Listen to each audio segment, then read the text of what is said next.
Kasi pag may edad na, dapat conservative na. Tataka lang ako na bakit palaging edad?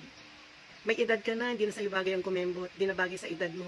May edad ka na, hindi na magandang umarte. May edad ka na, at your age, dapat ikilos mo kung naaayon sa edad mo. Bakit palaging edad ang pinagbabasihan? Alam niyo ba guys, na ang edad, yan ay numero na kung gaano tayo katagal na nabubuhay sa mundo. Wala itong kinalaman sa ating pagkatao, wala itong kinalaman sa ating itsura, wala itong kinalaman sa ating pananamit o pagkikilos. Kailangan ba na, uy, may edad na ako, kailangan ganito na akong manamit. Uy, may edad na ako, hindi na ako aarte ng ganun. Kailangan bang ganun? Kung ano yung nakasanayan mo, be yourself. Kung ikaw ay conservative, huwag mong igagaya ang sarili mo sa katulad mo na maging conservative din. Kasi magkakaiba tayo ng lifestyle.